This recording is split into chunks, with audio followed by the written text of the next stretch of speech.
근데 하락놀이 중인 대구 부동산 스터디. 그래서 사라고 하는 겁니다. 그래서 님들 같은 사람한테 사라고 하는 겁니다. 요 댓글이었죠? 밑에 크크크 달아주신 분, 크크크 달아주신 분. 이호선님이시죠? 네. 이제 살 때가 됐나 보네. 사시라는 거예요. 네. 아무도 말리지 않습니다. 그런 부분에 대해서는. 저렇게 댓글 하나 휙 적어놓고 가면 끝나지만, 저는 옆에 숫자 적힌 거 보이시죠? 네. 뭐 매물이 되었건 뭐가 되었건 끊임없이 숫자로 추적해서 일일이 타이핑해서 다 집어넣습니다. 네. 한번 처음에는 뭐 조금 약간 긍정적인 댓글을 뭐 달아놓다가 어느샌가 이 돌변을 하더라고요. 네, 경제적 자유님 반갑습니다. 이게 일일이 다 타이핑해서 다 넣거든요, 이거. 오랜 시간 작업해왔습니다. 벼랑 끝에 피해자들. 자, 이 돈 많은 사람들이 아니죠. 돈 많은 사람들이 아니고 있는 사람 없는 사람 다 달라들었죠. 이 보시면 아시겠지만 이 보여드렸던 거잖아요. 네, 주말이어서 제가 한번 더 가지고 왔습니다. 좋겠습니다. 이거 그겁니다. 다원 팰리스인가요? 거기. 예, 오피스텔 분양해서 안 됐던데. 네, 김상태님 반갑습니다. 그 힘들어 죽겠다는 이야기 계속 나옵니다. 그게 뭐 돈이 많았냐 보니까 국민연금 32만원 인가 25만원인가 나오고 기초연금 나오고 뭐 이런 사람들까지 전부 다 들어갔다라는 거죠. 예. 네가 돈이 없지 남이 돈이 없는 게 아니다라는 말로 네, 불을 붙였습니다. 불을 붙여서 너도 나도 다 뛰어들게 만들었습니다. 내 나이 70 넘어가지고 이 부동산이 이거 뭔가요? 이 사람은 지산 지식산업센터 분양받았는데 50% 변호사가 같이 상담해 줍니다. 50% 할인해서 팔아라. 누가 사주냐고요. 사주려고 하면 또 빚을 내야 되거든요. 이 소득이 없는 계층에서 빚을 낸다? 안 되죠. DSR이 총부채 원리금 상환비율 이거 할 때 기본적으로 소득을 보더라는 거죠. 소득을. 이거 마이너스로 팔고 싶어도요. 만약 지식산업센터 4억의 분양을 받았다. 50% 할인해서 판다. 그럼 마이너스 비 2억이다. 그럼 자기 돈 2억이 있어야지 이거 청산도 할 수 있는 겁니다. 청산도 아무나 못합니다. 계속 이거 관리비 한 달에 뭐 한 40만원, 그 다음에 이거 빚 내는 거 이거 4천만원 가지고 들어갔다고 해봅시다. 한 3.5억 대출 냈다. 이자 한 5% 두드려 맞을 거예요. 뭐 이 돈 어디서 나옵니까 이거? 한 달에 200 몇십만 원씩. 이거 아무것도 안 하고 가만히 있었으면은 뭐 기초연금 받지, 뭐 국민연금 받지. 그 사라는 지거든요. 사라질 수가 없습니다. 사라지지가 않습니다.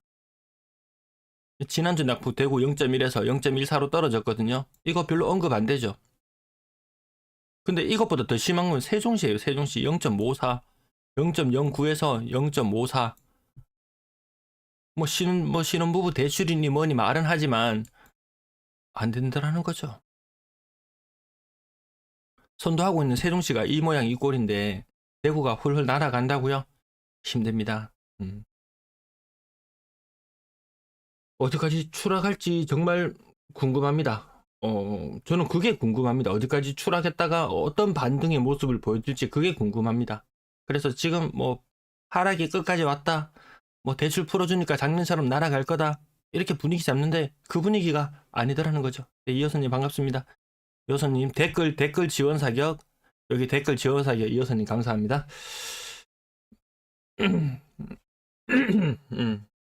설계사이신데요. 아무래도 더 안 좋지 않겠습니까? 네. 이미 멈춰버린 것들이 많으니까.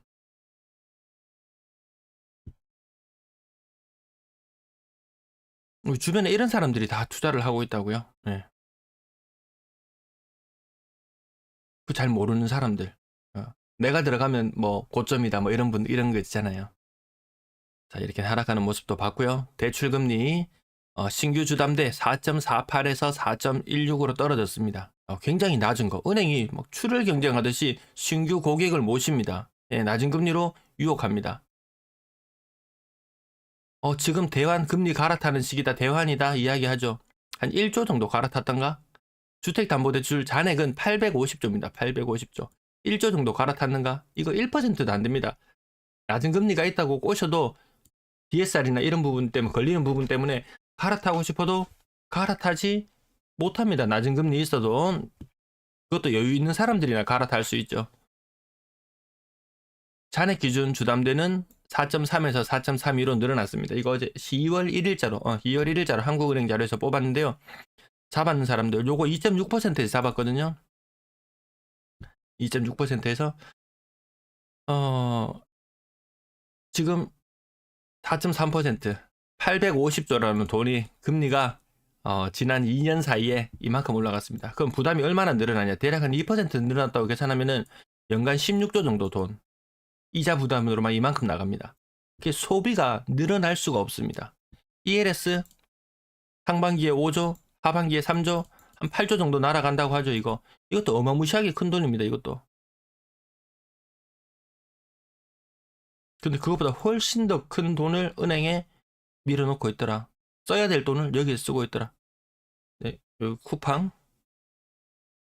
쿠팡이나 주말에 주문하실 일 있으시면은 여기 한 개 공지로 한 개 올려놓겠습니다.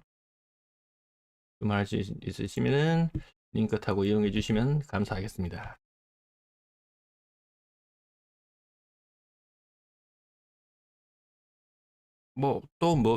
최근에 이슈가 뭔가요, 또? 그거, 이슈가 뭐죠? 또 이슈가 되는 게, 주식 갑자기 폭등하는 그 현상, 그 뭐죠?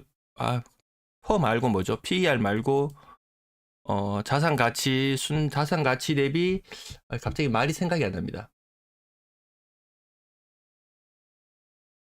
찾아보면 뭐 바로 나오겠죠.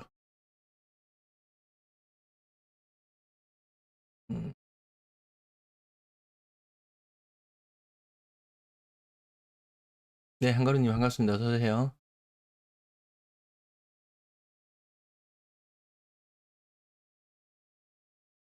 PER이 아니고, ROE도 아니고, PBR, 저 PBR 관련해서, 네, 민님 맞습니다. 링크 한번 클릭해 놓으시면은, 네, 됩니다. 네, 하루 종일 되는 걸로 저도 그렇게 알고 있습니다. 24시간 적용되는 거 맞습니다. 저 PBR 이렇게 이야기하는데, 이것도 좀 황당하죠.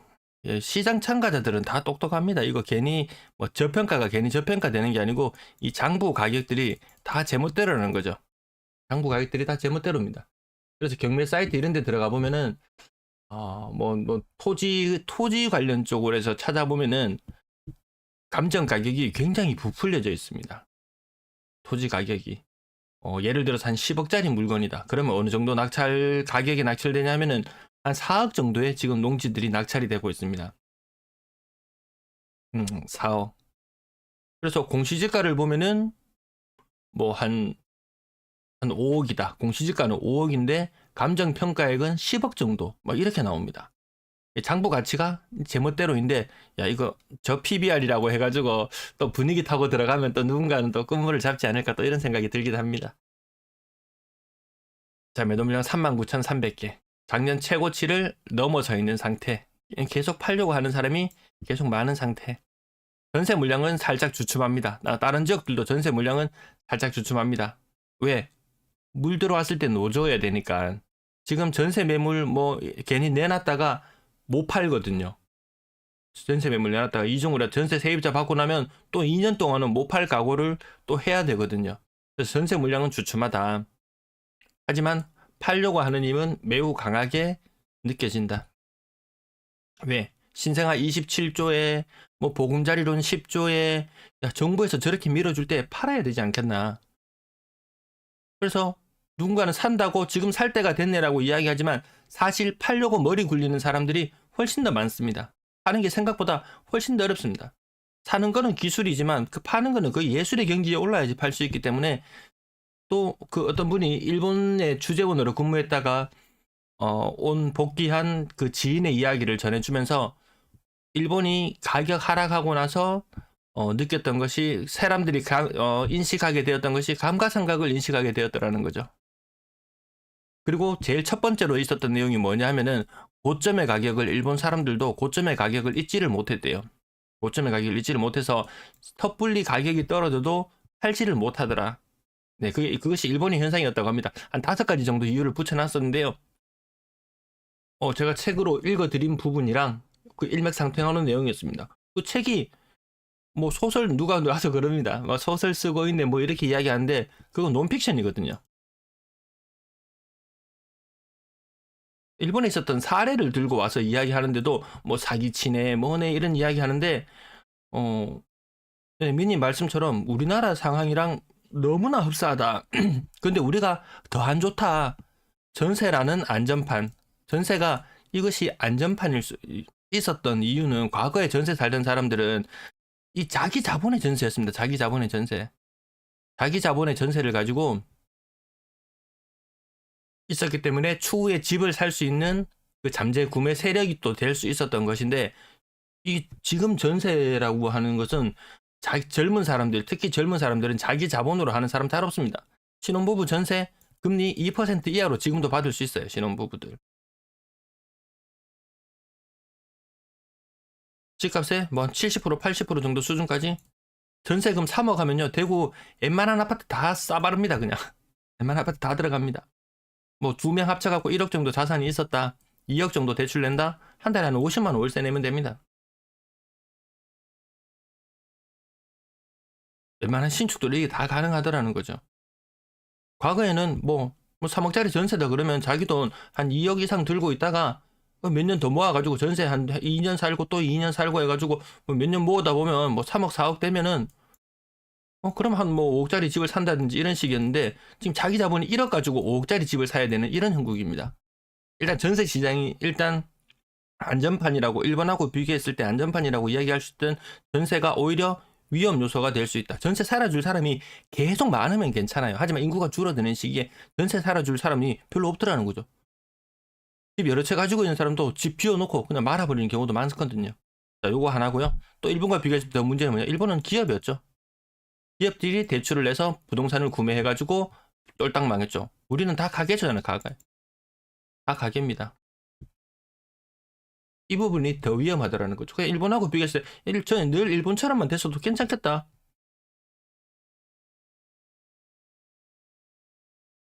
저는 총선 이후가, 올해 말 이후가 이정표 같다. 올해 하여튼 총선 이후로는 뭐 어떤 시장이 펼쳐질지 종잡을 수가 없습니다. 작년까지만 해도 PF 시장 문제 없다. 다 틀어막을 수 있다. 그건 문제 안 된다라고 이야기했지만, 슬슬 터트릴 준비를 하잖아요. 뭐 한 200조 정도 되는 것 중에서 한 30조만 터뜨려 보세요. 난리 납니다. 거기에 연관된 산업군뿐만 아니고 일반 가게, 개인들, 아까 여기 설계 관련하시는 분, 네.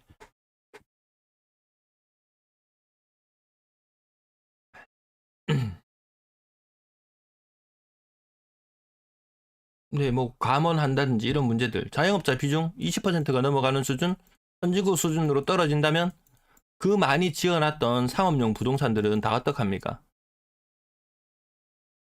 근데 이건 자영업자 비중은 이렇게 줄어들 수밖에 없거든요. 예. 점점 선진국 형태로 가게 된다면은 꽤 오를 수 있게 만드는 이런 정책적인 요소들이 앞으로는 뭐 37조, 뭐 37조 가까운 공급을 돈을 투입한다고 하지만 이거 작년에 60조 투입했잖아요. 60조. 60조 투입했던 올해 40조 투입하거든요. 신혼부부 27조 이거 대출 낼지 안 낼지도 저는 굉장히 의아합니다. 이만큼 대출 안 낼 것 같아요. 시장에 투입되는 돈이 반으로 쪼그라드는 겁니다. 이 사단이 나버리는데 뭘로 올리나요? 규제 풀어서? 규제 지금 풀만한 거 다 풀었다고 저기 말씀드리잖아요. 작년 110 대책부터 시작, 103, 네, 103 대책부터 시작해서 올해 110 대책까지 나왔는데 올해 나온 대책에 대해서 이야기하는 사람이 없어요. 노후신도시 특별법? 그거 뭐 사람 마음대로 되는 것 같나요? 오늘 제목을 제가 깻잎 논쟁처럼 깻잎 논쟁 말고 무침의 논쟁, 무침의 논쟁으로 제목을 붙이려고 하다가 오늘 그냥 저렇게 댓글로 이용해서 제목을 붙여봤는데요. 무침의 논쟁 아시죠? 무침이 좀 이따가 다시 한번 살펴보도록 할게요.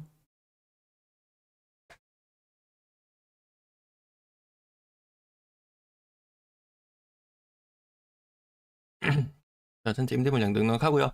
대구 미분양 요렇게 조금 줄어드는 모습 보여주면 이게 대단한 것처럼 이야기하지만 무침의 아파트도 계약금 5%만 걸면 되거든요. 지금 대구 시내 플래카드 붙어있는 거 보면 계약금 일단 5%만 붙이고 일단 계약 걸어라. 나중에 취소 다 해줄게. 계약금 내는 거 얼마? 뭐 5천만 원? 뭐 3천만 원? 나중에 이자까지 쳐가지고 줄게. 그렇게 꼬셔가지고 했는 게 이 숫자입니다. 그리고 여기에는 다른 지역도 그 분양 포기하는 것이 좀 분양 포기 사태도 있었죠. 분양 포기 사태도 한 1000세대 정도 있었어요. 중간에 할인 분양을 하면서 물건을 떨어내기도 했고요. 그래도 해소가 안 되더라는 거죠. 근데 이 와중에 무침해가 나왔다? 200여 세대 넘습니다. 240세대 정도 무침해. 또 여기 또 관련된 사람도 있죠. 여기 300세대 넘거든요. 300세대 넘는데 그 중에서 240세대 일반 분양을 한다. 일반 분양, 후분양.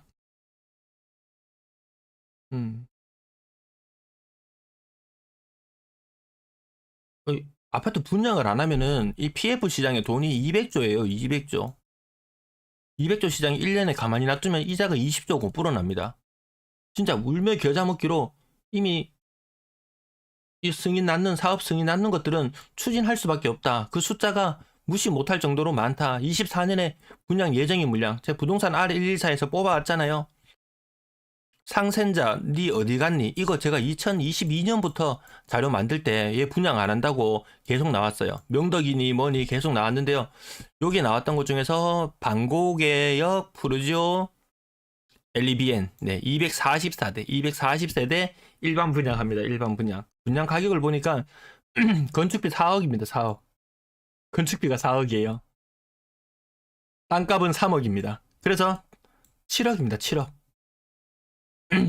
사람들이 막 무침에 푸르지오 이렇게 이야기하죠. 방곡에 그 오징어 그 무침에 파는데 그 바로 옆쪽입니다. 위치가. 이게 7억이에요. 올해는 6억에서 9억짜리 적격대출 적격대출 중단됐죠. 이거 살 수 있는 사람이 누구냐? 신생아? 신생아 특례로 하면은 6억 이상도 가능합니다. 근데 신생아 가진 사람이 그 미래를 봤을 때 학교나 이런 여러 가지 문제를 봤을 때 과연 방고개로 갈 것이냐?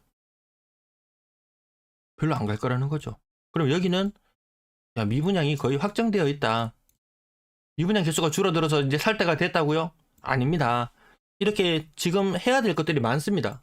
뭐 가로주택, 소규모 재건축 이런 것들부터 시작해서 너무나도 많습니다.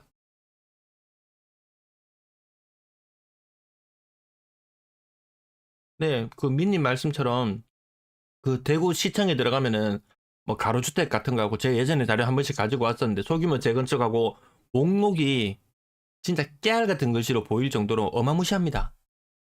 많습니다, 지금. 김마치님 처음 듣는 말씀이시라고요. 그 많아요. 소규모 재건축들도 여기 포함 안 되는 것들도 많이 있습니다. 네, 뭐 부르죠. 무침에 사람들 다 무침에 부르죠. 그러는데 방고개역 부르죠입니다. 방고개역 부르죠.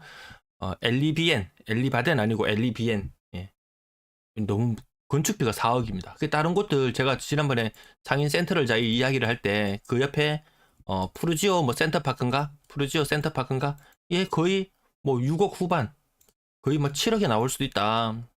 예, 금융 비용 같은 것들이 계속 플러스 되고 하면은 거의 이 정도까지 나오면은 상인 센터를 자이 거의 7억 후반, 7억 후반 8억에 나올지도 모른다. 왜 사업이 늦어지면 늦어질수록 금융 비용은 더 쌓여만 가니까 그거 정말 피할 수 없는 부분이다. 그러면 이거 정상적으로 분양하려면 조합원들이 떠안아야 됩니다. 집집마다 뭐 분담금 뭐 기존에 있던 거 건축비 올라가는 거 플러스 알파로 해서 막 한 5천만 원 1억씩 조합원들이 떠안는다면 분양 가격이 뭐 한 6억 초반으로 떨어져서 6억 초반으로 떨어져서 분양을 하고 완판을 하고 성공할 수 있겠지만 사람의 욕심이 그렇게 되지 않습니다. 자기 주머니에서 너무 주문해서 돈 꺼내는 게 제일 어렵다 그러잖아요. 그래서 이거 와 사업이 어떻게 될지 굉장히 좀 불확실성이 그런 높은 그런 상태인 것 같습니다.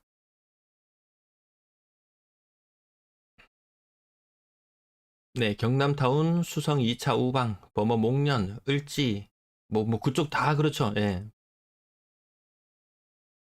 여기 다 해버리면, 거기에 있는 것들 진짜 다 분양을 한다면은, 대구에 10억 이상 자산가 1억 8천 명 뭐 이야기하지만, 그 금방 녹아나버립니다. 야, 그 돈이 은행에 들어가 있고, 뭐 기업에 뭐 돈을 빌려주고, 나라가 성장하는 데 쓰이지 못하고, 이 콘크리트 유토피아에 돈을 다 꼬라박아 넣어야 되는 그런 실정이 좀 안타깝기도 하죠. 음.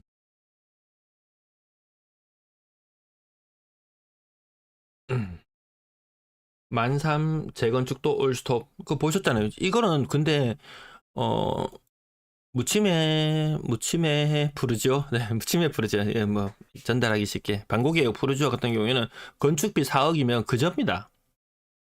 만삼, 범사 만삼에, 자이르네. 이 건축비 할인 분양하기 전에 건축비 7억이었을 거예요. 아, 이해가 안 되더라고요, 저는. 다른 거는 어떻게 좀 이해를 해보려고 해도, 야, 건축비가 7억입니다. 그나마 할인 분양에서 6억 정도 수준으로 떨어졌던가요? 24년도에 분양하는 지금 이 건축비가 이 4억도 이제 많이 오르고 올랐다고 하는 게 4억인데,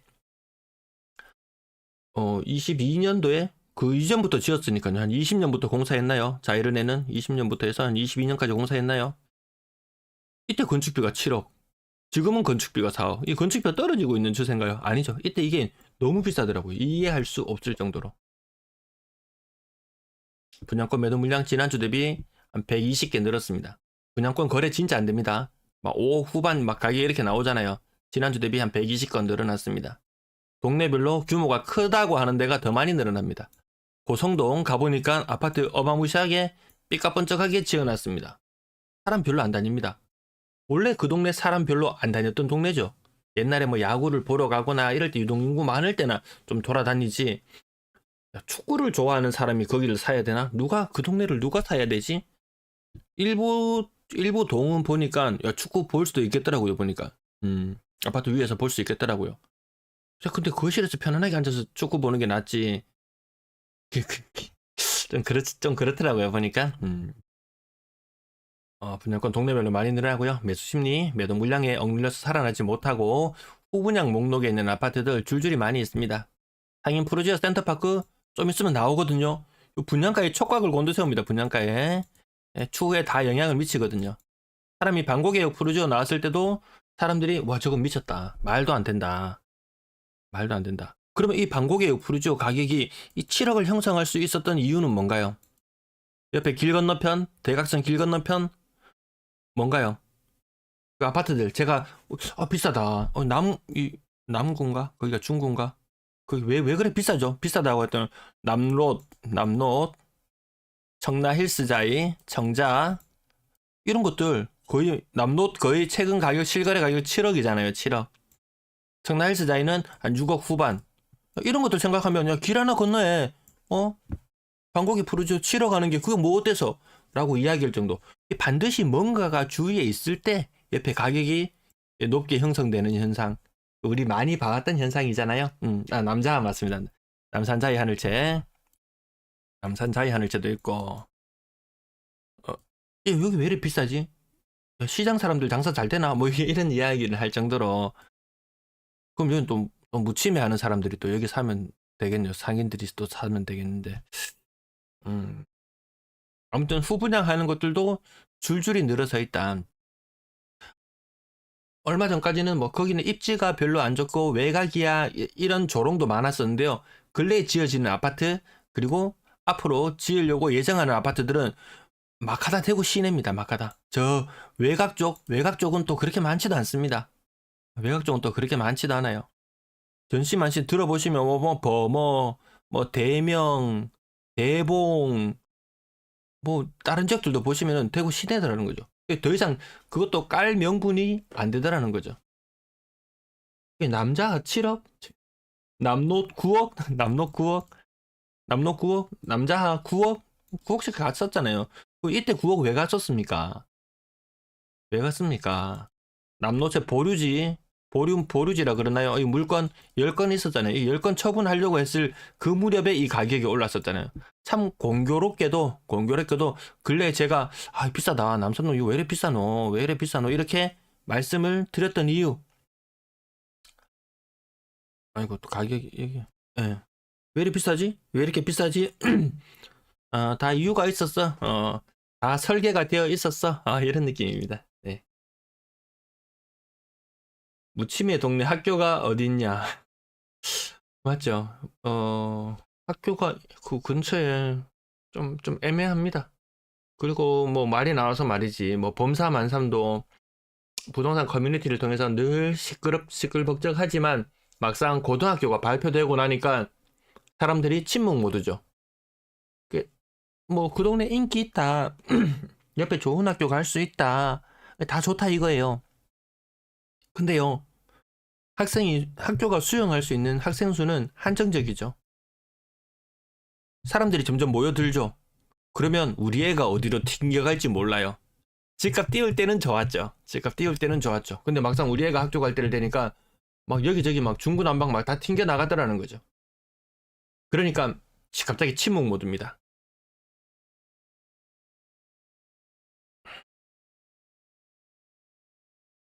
자, 대구 아파트 개수 몇 개냐? 62만 개에서 지금 조만간에 69만 개 수준으로 늘어납니다. 69만 개 수준으로 늘어난데요. 대구 많이 지어서 문제다. 1.6세대당 아파트 한 채씩 살 수 있습니다. 1.6세대당. 대구만 많다고 쌩 난리인데 사실 더 많은 건 광주가 제일 1.4세대당. 진짜 광주는 아파트 한 5년 10년만 1년에 만 가구씩 공급해버리면 1세대당 아파트 한 채 줘도 될 정도로 그만큼 더 심합니다. 울산도 대구보다 세대수 대비하면 더 많아요. 인천, 대전 별반 다르지 않아요. 대구 마치 이것이 문제인 것처럼 이야기하지만 아니더라. 다른 지역도 다 문제되더라. 그래서 저는 1.6세대당 아파트 한 채라는 것에 주목을 해봅니다. 야, 그러면 뭐 주거하는 곳이 아파트만 있냐? 아닙니다. 아파트 아니고도 많습니다. 요거 2021년 말 기준인데요. 아파트가 59만 개였습니다. 25년이 되면 아파트가 25년이 되면 아파트가 몇 개가 된다고요? 59만 개가 아니고 69만 개가 됩니다. 4년 사이에 아파트가 10만 개 늘어납니다. 10만 개. 그러면 다세대 연립이나 이런 것들은 그동안 놀았냐? 얘들도 야금야금 늘어났을 거예요. 단독주택은 14만 2천 호. 그래서 딱 사람이 살 수 있는 집수, 단독주택 이런 거 보면은 다 가구주택이 포함되죠. 평균적으로 한 3세대 정도 되는 거 볼 수 있겠죠. 33만 8천 나누기 14만 2천 하면 한 2.5세대 이렇게 단독 다가구주택을 지었는데 어떤 집은 3층짜리 3세대가 살 수 있고 어떤 집은 2층짜리 2세대가 살 수 있고 이 평균적인 모습이라고 보면 되겠습니다. 2.5세대 다가구주택 하나당 2.5세대가 살 수 있는 이 정도 수준. 이때가 개수가 아파트가 105만 개예요. 105만 개. 100만 개예요. 100만 개. 근데 아파트만 10만 개 늘어났죠. 그럼 아파트만 110만 개. 대구시 세대수 얼마? 네, 109만입니다. 109만. 빌리브 헤리티지 공매 나왔죠. 이거 121개 호가 매각으로 매물로 나왔습니다. 가격이요. 싼 게 15억, 비싼 거 23억. 싼 게 15억. 한 20여 세대는 들어가 있습니다. 20여 세대는 들어가 있습니다. 있는 사람 걱정하는 거 아니다. 돈 있는 사람 걱정하는 거 아니다. 그런 글들도 많이 보지만 여기에 있는 사람들도 막 피켓 들고 난리 났습니다. 왜? 이 공매하면 이 가격 떨어질 건 네, 뻔하니까. 뻔하니까. 이 전국적인 뉴스에 나오고 있잖아요.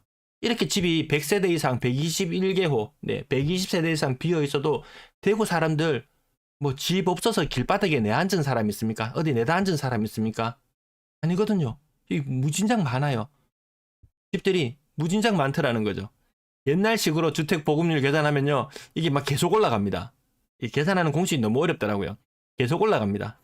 주택 보급률이 계속 올라갑니다. 야, 안 되겠다. 야, 그래, 그렇게 하면 집 못 팔아먹겠다. 안 되겠다. 주택 보급률을 낮춰라. 그래서 새로운 방식으로 주택 보급률을 산정했죠. 기가 막힙니다. 이거 갔으면 주택 보급률 이렇게 보였을 겁니다. 이 숫자 노름하는 것이 참 기가 막힙니다. 그래서 전체 세대 수보다 더 많은 집들이 있다. 그리고 이 중에서 한 3만 세대 정도 비어 있을 거예요. 빈집도 많거든요. 빈집 통계도 예전엔 찾아봤었는데 안 찾아본 지가 좀 됐는데 네, 이만큼 많다. 그래서 뭐 사라고 지금 아니면 안 된다고 할 필요가 없다. 대구 인구 한 0.7% 정도 정도씩 빠져나갑니다. 0.7%씩. 2만 명에 이것도 군이 인구가 좀 늘어났죠. 한 2만 명 불어나가지고 이 정도지. 235만에서 0.7% 정도씩 빠져나가더라고요. 계산해 보니까. 계산기를 한번 두드려 볼게요.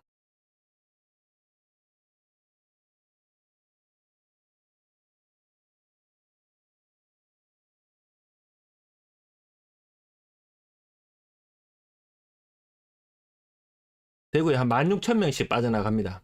연간 기준으로 봤을 때 근래 들어서 많이 나갈 때는 1% 이상 빠져나갈 때도 있었는데 근래 들어서는 빠져나갈 수 있는 젊은 층도 너무 줄어들어 버렸어요. 한창 일하기 좋고 빠져나갈 사람들도 웬만큼 빠져나갈 만큼은 많이 빠져나갔습니다. 그래서 줄어드는 속도는 조금 둔화되긴 했습니다. 16,400세대. 16,400명. 예. 세대수로 하면 대략 한 8,000세대. 야, 아파트 이 주택 개수랑 지금 세대수랑 거의 같아져 있는데요. 1년에 공실만 대구에 8,000세대씩 생길 정도. 물론 그 중에 젊은 사람들이 주로 나가고 뭐 결혼한 가구가 나가는 숫자가 적긴 하지만 2.1세대가 2.1명이 한 세대를 이룬다고 가정했을 때 연간 공실만 8,000세대씩. 한 10년 세월 지나고 나면요. 대구 시내 공실이 주택 개수가 사람 살 수 있는 주택 수가 뭐 110만, 120만. 사람 살 수 있는 주택 수가 120만인데 세대 수는 100만이 됩니다. 와, 이거 진짜 심각하네. 요거까지 계산을 안 해봤었는데요. 지금 이 상태로 승이 났던가 하고 줄줄이 계속 지어진다면 주택 수는 120만. 요거 단독주택, 다가구주택 2.5로 계산해서 30만으로 넣어서 그렇습니다. 주택수는 120만, 세대수는 100만. 10년 후에 대구의 공실이 20만 개가 될 수도 있습니다. 물론 비어가는 곳의 우선순위는 단독주택. 과거에는 2세대, 3세대 살던 곳들이 지금은 주인 세대만 살고 새 놓다가도 새도 잘 안 나가죠. 이제 거의 뭐 단독이나 이런 곳에 살아보지 않은 세대, 아파트만 살아보던 세대이기 때문에 아파트에서 아파트만 찾는 경향성이 더 강하기 때문에 단독 주택 위주로 더 많이 비어갈 테고요. 공실이 이만큼 될 수도 있습니다. 근데 뭐 또 뭐 대박이 난다, 뭐 살아, 뭐 그런 환경이 아니죠. 그런 환경이 아니죠. 이거 계산하니까 좀 충격적인데요.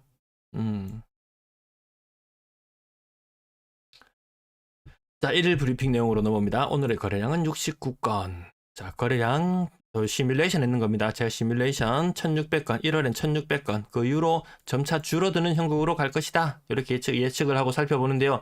이번 주 거래량이 421건. 지난주 거래량은 433건. 찝찝하다. 좀 줄어들죠. 조금 찝찝하죠. 그래서 지난날 같은 날수와 견주어 봤을 때 남아있는 날수가 지금 22일입니다. 2월달은 28일까지 밖에 없고 설날 연휴도 끼어 있어서 거래 일수가 좀 적습니다. 그래도 지금 13건? 요건 요 사이니까 한 20건. 여기하고 비교를 해야 되는데 일단 2월의 거래량 시원하게 뚫고 나오지는 못합니다. 그래서 부산 걸 가지고 와봤습니다. 부산은 지난주 443, 이번주 481. 부산 거래량은 양호합니다. 근데 얘도 아마 꺾여 나갈 거예요. 꺾여 나갈 거예요. 왜? 신생아 특례 27조 그거 별거 아니네. 보금자리론 10조 공급한다고? 맨날 해오던, 예전에 해오던 그냥 그 수준의 공급이네. 오히려 그거보다 더 못한 공급 수준이네. 라는 것을 사람들은 뒤늦게 알게 되더라는 거죠. 뒤늦게 알았을 때는 이미 계약서에 도장을 찍어버리면 이미 상황은 종료입니다. 건당 거래대금, 네, 뭐 대출 받아서 사면 조금 더 올라갈 수도 있습니다. 요 떨어질 거예요. 떨어질 겁니다. 그러니까 또 기도하고 있네 이렇게 말씀을 하시는데 아직까지 2월의 거래량은 몇 건 안 되거든요. 자, 요거 제가 자주 거리죠. 요거 자주 거립니다. 요거 60조. 돈이 많이 투입하면 플러스 알파의 투기 세력도 크게 붙습니다. 올해는 40조. 투기 세력들도 작게 붙습니다. 플러스 알파도 작게 붙습니다. 거래량은 이 수순으로 상고, 하저 쭉 갈 확률이 더 높다.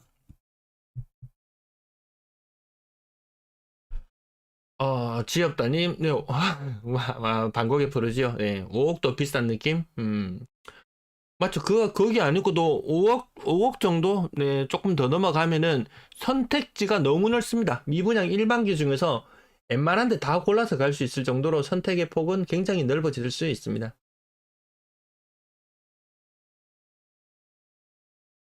시세랑 호가 갭 차이가 2억 난다. 그거 호가를 따라잡을 수 있을지 없을지 모릅니다. 아까 일본 사례 말씀드렸잖아요. 사람들이 집값이 떨어지는 게 뻔히 눈에 보이는데도 집을 못 파는 이유는 과거의 고점을 기억하기 때문에. 아니면 우리는 누군가가 지금 집을 못 파는 사람은 과거의 집값이 아닌, 우리는 지금 통계가 너무 잘 나와 있으니까 과거의 호가를 기억하는 사람은 더더욱 못 팝니다. 네, 3억 하던 집값이 코로나 시기에 거의 한 6억까지 올라갔어요. 호가는 7억 8억 했어요. 그나마 최고 가격을 기억하는 사람은 여기서 한 30% 빼서 한 4.2억 정도에 매도할 수 있을 거예요.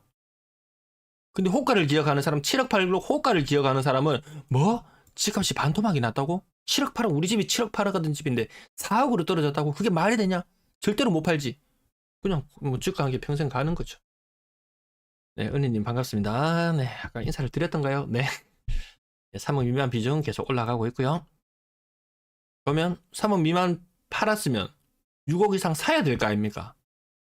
뭐 양극화가 어쩌고 저쩌고 이야기하지만 안 사더라는 거죠. 네, 안 삽니다. 6억 이상 거래량 특례 이전으로 돌아가 버렸습니다. 이 최악이죠. 하여튼 6억 이상 시장은 무엇을 하건 가장 안 좋다. 가장 안 좋다.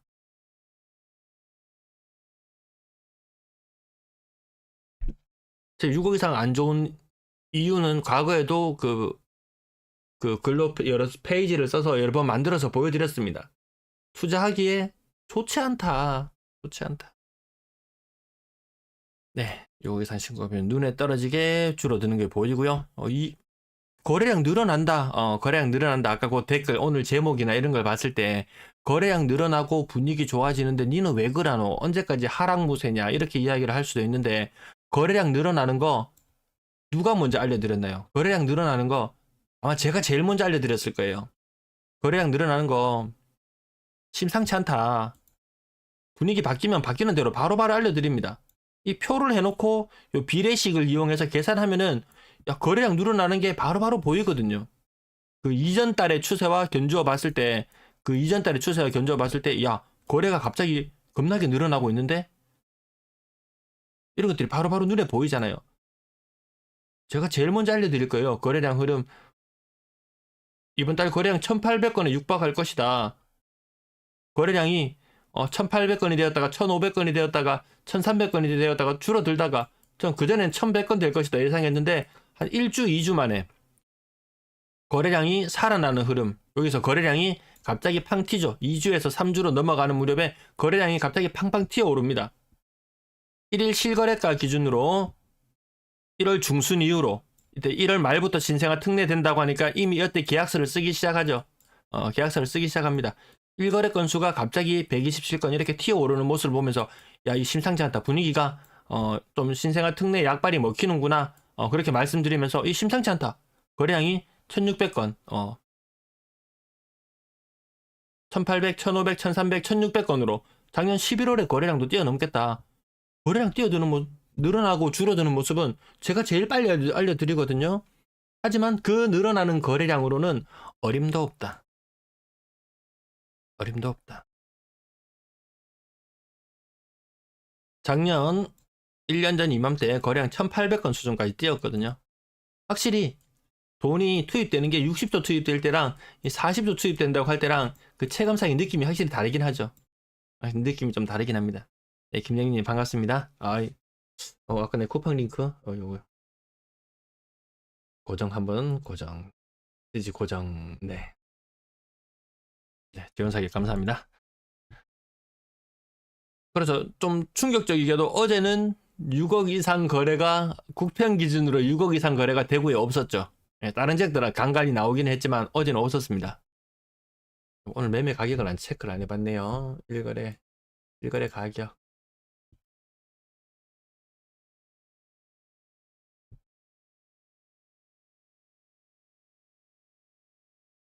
네, 실거래 가격 한번 보고 갑시다. 어제자 2월 2일자 거 대구 강의시 한번 볼게요.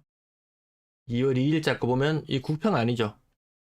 수성 3가 하성 파크드림 1단지 57평 직거래건을 제외하고 6억 이상 거래가 없었어요. 그 바로 하단이 월배 2차 아이파크 5억 4천짜리였습니다.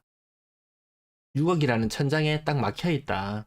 더 이상 올라가려고 해도 올라가기가 힘들다. 호재가 있는 지역만 그나마 조금 버티기를 하는 형국이지 선도적으로 치고 나갈 수 있는 것이 없더라. 월성 월드 메리디안 9억 5천 64평입니다. 64평에 9억 5천 평당 1,500만원. 여기 옛날에 미분양 나오고 있을 때 허벌판 막 놀러 가보니까 허벌판 이 집이 얼마나 넓든지 예. 굉장히 싸게 정리되던 시절도 있었다. 근데 그 세월을 좀 감수했죠. 벌판이던 시절을 감수하고 고진감래, 고진감래라는 말이 딱 떠오릅니다. 45평은 빌리브 스카이 9억 5천. 우와, 대단해요. 대단해요. 요거 근데 누가 댓글을 달아놨더라고요. 국평으로 한상해보면은 요 가격 6억 7천 정도 느낌이다. 그래, 빌리브 스카이 띄우고 뭐 대단하다 하는 사람들 많이 있는데, 제가 봤을 때는 그냥 수많은 주복 중에 하나, 수많은 주복 중에 하나, 뭐 10억 가요. 뭐 국평 기준으로 10억 갑니다. 이야기 했었는데 45평이 이제 10억 갈랑말랑 하고 있는 그 정도의 모습이고요. 엘리넷들 8억 5천, 8억 5천. 근래 들어서 가격이 살짝 빠지는 느낌이 있는 것 같기도 하고, 남산 롯데캐슬 센트럴스카이 7억 3천, 무침에 7억. 납득이 가시나요? 요렇게 보니까 납득이 갈 법도 하죠. 납득이 갈 법도 하죠. 그렇죠. 왜 이렇게 높지? 여기가 뭐 학군이나 뭐 다른 이런 것들, 교통 대구시내 다 편한데, 저는 늘 말씀드리잖아요. 지하철 이용 1년에 한 번 할까 말까? 차로 가는 게 더 편하거든요. 웬만한 데 가도 주차 다 되거든요. 주차 거의 공짜로 웬만한 데 다 돼요. 그래서 뭐 아직도 또 근래 들어서 또 뭐 저 달구벌 대로 뭐 지하철 2호선 라인 또 이 드립이 조금 나오던데, 모든 게 이 방곡의 푸르지오하고 다 연관이 되어 있어 보일 정도로 그러하네요. 네, 대형 평형들을 제외하고는 국평 중에서는 엘리넷들, 범맷들, 남롯, 그리고 수성 골드 클래스터 센텀 요 정도만 6억 이상 가격이 올라왔고, 그 나머지는 5억대에 머무르고 있는 것 같습니다. 4억 5억에도요, 여기 오페라 트릴 시민의 숲, 요 조금 고성동 쪽에, 요도 아파트 한 구디 들어앉아 있습니다. 2020년 3년차 아파트인데요, 4억 9천, 5억 정도 수준인데, 신축 아파트가 7억이다. 근데 연식이 조금만 더 지나면, 인근에 도로 하나 건너서 좀 한 10년차 정도 된다? 그럼 아파트 두 채 가격하고 신축 하나하고 가격이 똑같습니다. 그럼 신축이 엄청 좋으냐? 뭐 결로나 이런 부분들 피해갈 수 없습니다. 베란다 있는 아파트들하고 아닌 아파트들하고 세월이 지나면 점점 차이가 날 텐데, 뭐 창문 열어놓고 살아라 이런 이야기 나올 정도니까 생각보다 끙끙 앓는 사람들이 있더라. 그 이중으로 단열이 되는 것과 아닌 것의 차이는 생각보다 크게 느껴집니다. 예. 월배 태영대시장 48평인 4억 6천. 여기가 평당 1,000만 원도 깨졌네요. 뭐 대천동 대단해요. 뭐 이렇게 이야기하지만 관리비하고 생각보다 이게 나갑니다. 살아보려면은.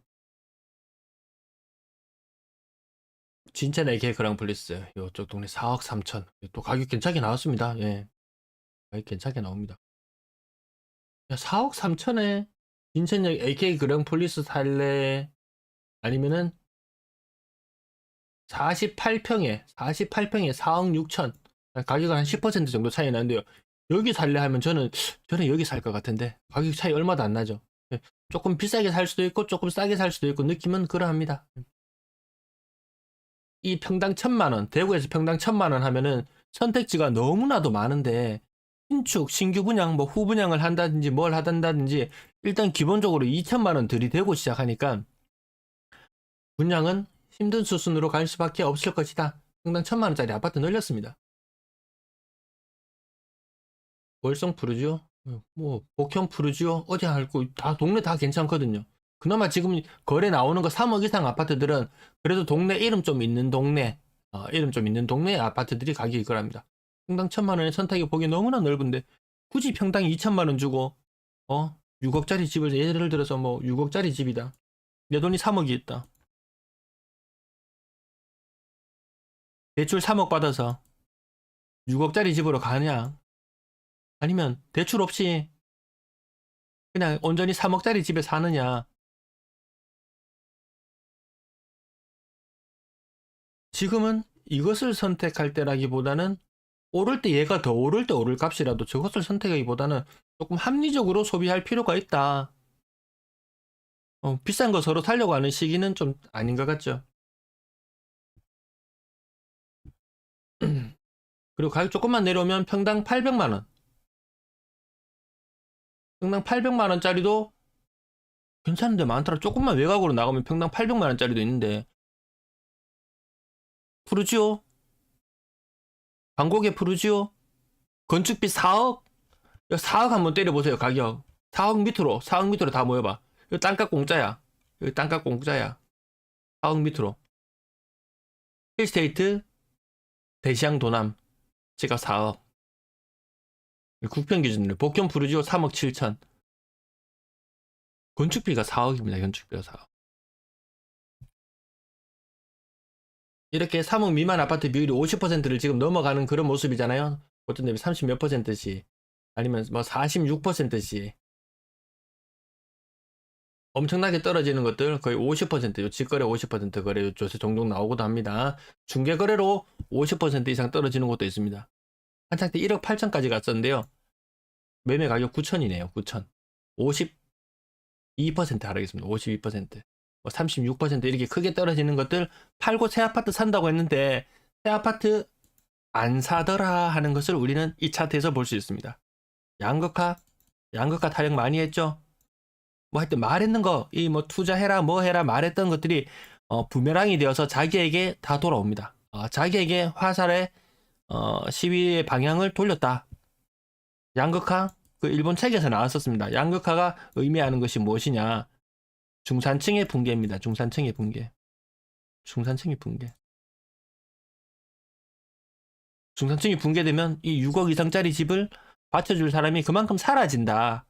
양극화 때문에 비싼 집 사라, 비싼 집 사라. 결국 더 있는 사람들 더 몰려갈 것이다 이야기했는데 양극화 때문에 오히려 더 말아먹겠더라.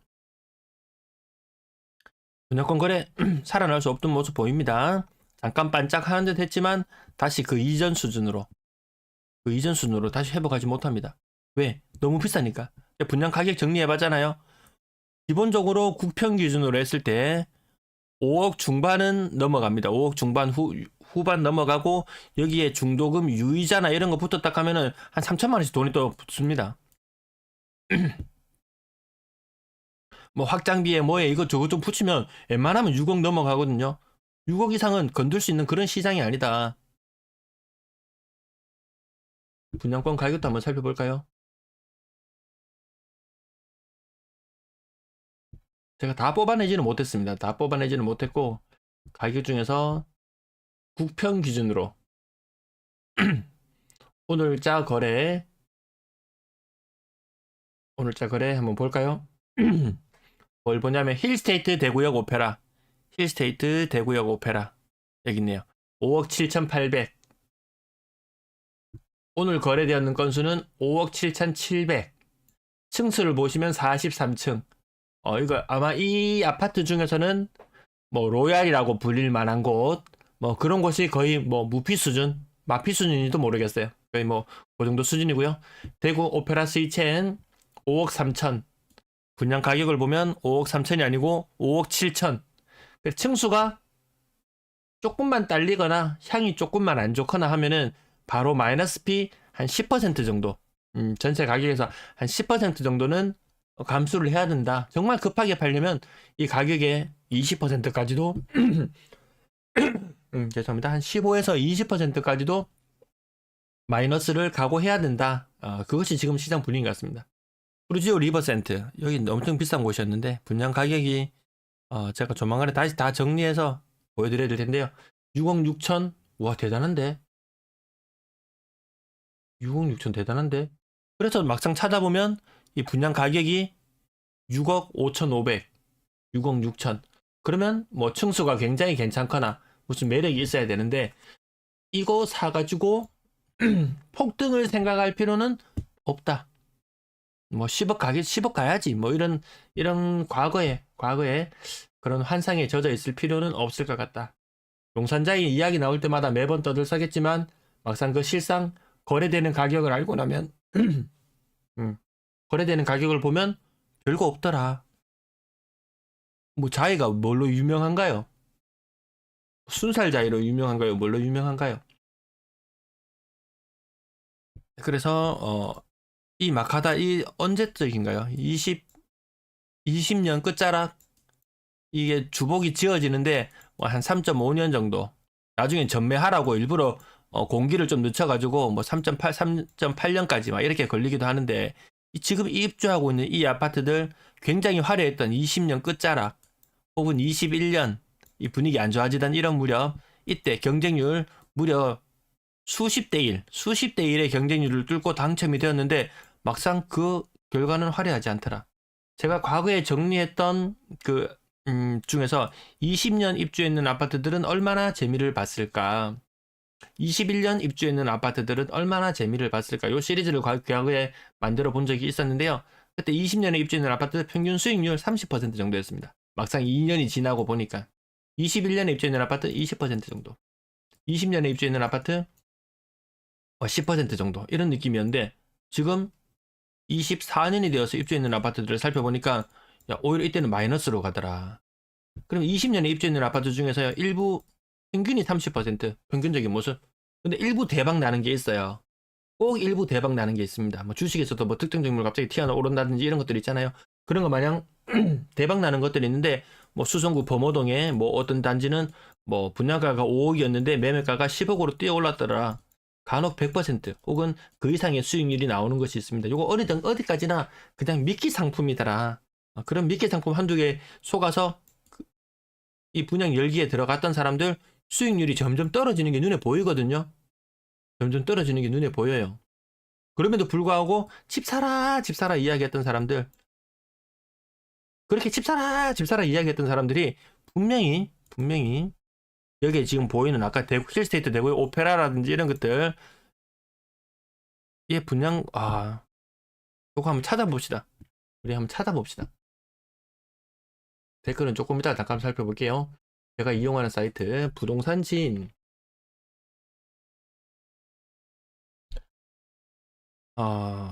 쟤들이 입주를 했어야지 가격이 좀 나올 텐데.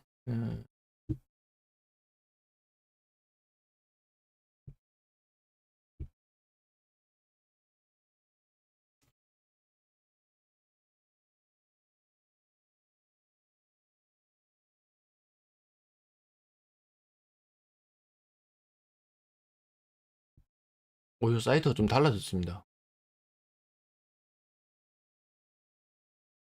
부동산 지인 사이트가 좀 달라졌는데. 제가 엉뚱한 걸 클릭을 했군요. 자, 대구 지역에, 이건 동네별로 찾아야 돼서, 음, 오늘 거래된 것 중에서, 저기가 중구, 북구, 중구, 고성동이 어느 동네인가요? 고성동이 북구로 분류되나요?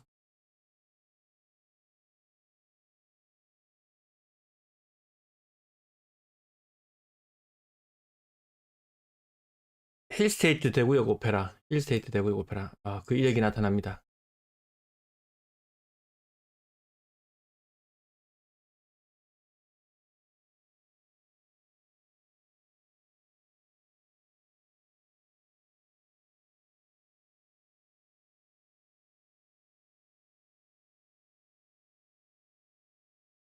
부동산지 사이트 찾아보는데요.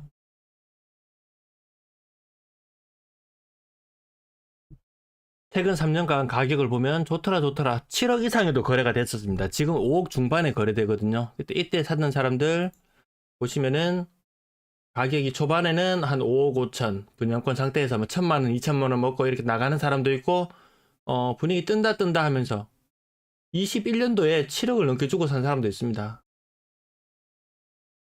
7억 천, 7억, 프리미엄 한 1억 5천, 기본적으로 뭐 1억 5천 이상씩 붙었던 이런 시절에서 지금은, 와, 정말 심할 때는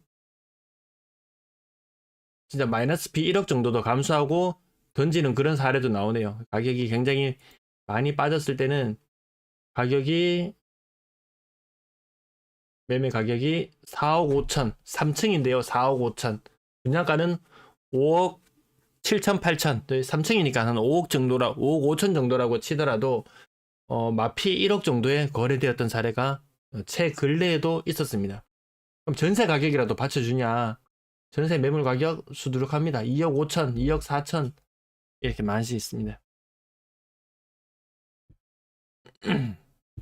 그래서 분양권 시장도 딱히 뭐 없더라. 전세도 12월 달 거래가 적었고, 야, 전세 살 바에야 분위기 한번 보자. 분위기 한번 보자 하는 그런 1월이었던 것 같습니다. 1월의 거래량은 굉장히 많다. 12월 달에 거래량은 적었고, 분위기를 보고 전세를 한번 살지, 집을 매수를 할지, 이런 고민들도 이어지는 것 같습니다. 그래서 늘 말씀드리지만 급할 필요 없다. 지금 급할 필요 없다. 분위기 더 보고 해도 된다. 총선 이후에 어떤 일이 펼쳐질지, 그리고 연말로 가면서 어떤 분위기, 신생아 대출 돈이 떨어진다든지, 뭐 보금자리론 돈이 떨어진다든지, 어떤 일들이 펼쳐질지 모릅니다. 그리고 2+2의 종료 시기가 이제 다 많이 도래들 하죠, 이제. 그러면 다시 폭등할 것이다? 아니. 오히려 가격은 더 빠집니다. 전세 가격이 이렇게 조금 떨어질 수 있었던 이유는, 일건당 전세 대금 이렇게 천천히 완만하게 떨어질 수 있었던 이유는 2+2라는 버팀목이 있었기 때문에 가능한 일이었다. 제가 임대인하고 임차인하고 힘겨루기 하는 이야기 늘 말씀 많이 드렸었잖아요. 과거에 전세가가 한 1억 떨어졌다? 그러면 이 임차인이 이사 가면은 이사 비용에, 복비에, 뭐 가구도 좀 바꿔야 되고 이래저래 돈 쓸 일이 많아집니다. 임대인이, 야, 집값 전세 가격 1억 떨어졌는데 5천만 원만 떨가가지고 다시 갱신해라. 이렇게 충분히 협상했던 것들 있죠. 이렇게 좀 범퍼 역할을 해줄 수 있었던, 충격을 흡수해줄 수 있었던 그런 역할을 해주던 것들이 사라지는 거죠. 자, 전세 가격이 3억이었어요. 2.5억에 살아주던, 갱신했던 사람들이 나가버리면 주변의 시세는 2억으로 떨어져 있어요. 그러면 새로운 세입자를 맞으면 전세 가격은 더 떨어질 수 있다. 언론에서는 이 갱신 기간 끝나고 나면 즉 전세가 폭등한다 이렇게 이야기하지만 매물이 많기 때문에 그런 현상이 일어날 수가 없다. 오히려 한번 비어버린 집은 임대인이 마음이 급해서 세입자를 더 빨리 구하려고 하면 전세 가격을 떨어뜨릴 수밖에 없습니다. 못 떨어뜨리고 높은 가격을 고수하는 집이면 비게 되겠죠. 비게 되면 빌 수도 없습니다. 비워줄 수도 없습니다. 막 임차권 등기 걸고 막 싸움 납니다. 이제 뭐 돈 돌려주니 많이, 뭐 돈 돌려주려고 했는데 뭐 이래 뒤에 시끄러운 일들이 계속 나올 수밖에 없는 그런 시장 상황이다. 작년에 반짝 전세 가격 여기 잠깐 반짝 올라갔을 때 언론에서 전세 가격 올라간다고 이야기했을 때 맞다, 올라가는 거 맞다. 왜? 2년 전에 견주어 봤을 때 그때 전세 가격이 엄청 오르고 있던 시기였기 때문에 지금 전세 가격이 2년 전에 비해서는 떨어졌지만 한 달, 2달 전 대비는 오르는 거 맞았다. 하지만 그 또한 지나갈 것이다. 네, 월세 가격이 다 안정되어 있습니다. 월세 보증금이나 뭐 월세 수준이나 이런 것들이 뭐 다 안정되어 있습니다. 네, 마지막으로 당부 말씀. 네. 쿠팡 구매하실 일 있으신 분만, 하던 분들만, 일부러 하지는 마시고. 네, 댓글만 잠깐 살펴보고 마칠게요.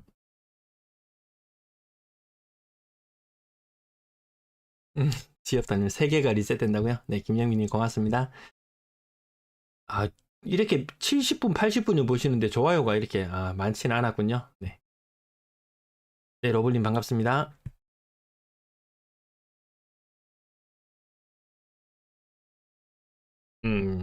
네, 재밌게 봐주셔서 감사합니다. 네, 구축 아파트 구입이 정말 뭐 아니면 도가 될 수 있는 그런 식이죠. 그래서 그냥 감가상각을 인정하고 받아들인다. 감가상각을 인정하고 받아들인다. 그렇다면 뭐 사실은 굳이 말리지 않죠. 그 정도 감가상각 부분과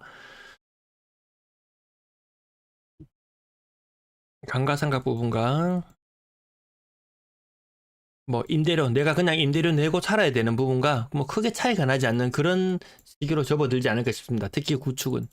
근데 구축 중에서도 분명히 대박 나는 데가 나옵니다. 대박 나는 데가 분명히 나와요. 노후 신도시 특별법. 선제적으로 해서 몇 군데 아마 이 운빨 트여 있는데도 분명히 있을 거예요. 왜? 그럼 미끼 상품이 있어야지만 반드시 다음 사업들이 또 성공을 할 것이고 또다시 붐을 일으킬 수 있기 때문에. 근데 아까 말씀드렸잖아요. 집이 너무 많이 빌 거라고요. 노후 신도시 한두 군데 뭐 대박 나는데 생길 수도 있다. 근데 이 운이 정말 잘 맞아야 되겠죠. 그래서 구축 구입 정말 내가 무주택자다. 구축 기준도 구축의 기준도 애매합니다. 참 10년 차, 20년 차, 30년 차, 30년 차 넘어가는 거 사는 것은 진짜 도박이죠. 이젠 도박입니다. 거의 도박하는 심정으로 사야 됩니다. 운빨 풀려서 노후 이 특별 여기 돼 가지고 그나마 운빨이 트일 수도 있지만 전부 다 노후화된 곳에서 말씀드리잖아요. 뭐 CG, 뭐 법물 어디 이런 데 보면 전부 다 노후화돼가 30년 다 됐는데 나 신축이야 하고 어깨에 힘 딱 주고 있어봐야 이거 아무도 이 동네 사람들은 알아줘요. 이 동네 사람들은 알아줍니다. 하지만 다른 사람들이 얘를 알아주지를 않아요.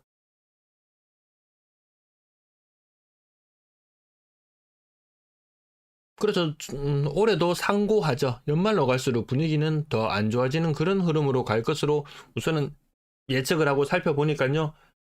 전세 내년 2월까지면 아직 시간적인 여유는 굉장히 많은 것 같습니다. 네, 충분히 뭐 지켜보고 더 판단해도 늦지 않다. 늦지 않다. 그 집 사러 가거나 구경하러 가거나 이러면은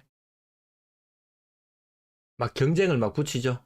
한창 때 보면 막 경쟁을 엄청나게 붙여서 엄청 조바심이 들게 만들고 지금 아니면은 하다가 막 전화 막 오잖아요. 뭐 집 보러 온다고요? 언제 오세요? 이렇게 해가지고 그 집도 누가 보러 오려고 하는데요 하고 이렇게 막 경쟁을 붙이면 막 조급한 마음에 계약금을 싸버리고 이럴 수도 있었겠지만 그런 분위기 아닙니다.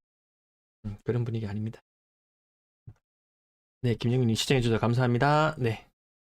네, 달고님 감사합니다. 자, 모두 편안한 주말, 즐거운 주말 보내세요. 시청 감사합니다. 댓글 더 없으시죠? 말씀.